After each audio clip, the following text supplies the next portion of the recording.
पढ़ने जा रहे हैं, इसका नाम है हब्बा खातून। क्या है नाम?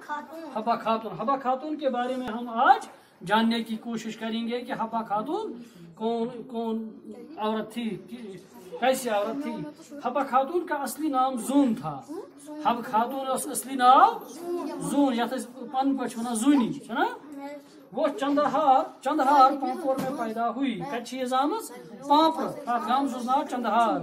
उसके वालिद का नाम अब्दी रथर था।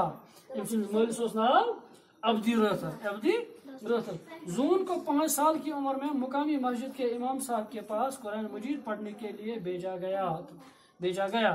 दपा ये 5 वरिश वच गो वो स्कूल में दर्ज कर गो सोज कोत अकिस मौलवी साहब इमाम साहबस निश मस्जिद में कुरान पढ़ने खतर। 2 साल के बाद जून ने कुछ फारसी किताबों की तालीम भी हासिल की। दपान 2 वर पत कम कमिच तालीम हासिल फारसी पे उर्दू पढ़ा अम पर फारसी ब्या किताब। जून की शादी एक अनपढ़ लड़के से हुई।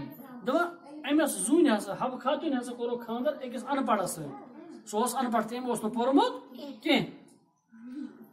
ससुर सास और अपने शौहर की जी जान से खिदमत करने के बावजूद भी ससुराल वाले जून को परेशान करते थे।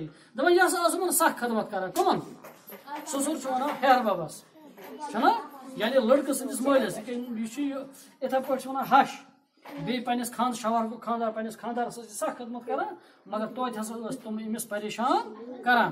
कथ मा करियो तो दुख के इन ही हालात में जून दर्द भरे अशार कहने लगी। दपा ये सतावक अम हसा वन अत दर्द भरे अल्फाज पानी वाह गवान।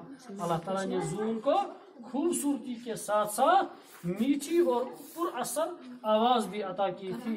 दपा अल्लाह ताला दिस कस हब खातून अल्लाह ताला दिस खूबसूरती, यानी यह असल खूबसूरत बेस मीठ तो पुरअसर आवाज। यह बात गवान बड़ शौक सान रोजान।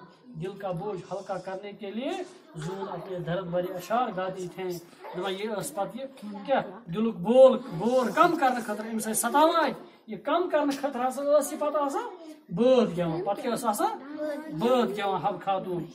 इस तरह उनके शायरा होने की बात दूर दूर तक फैल गई। इत पे गो सलसी चर्च और दूर कि हब खातून हसा शायर। बस बातें करो इंशाल्लाह।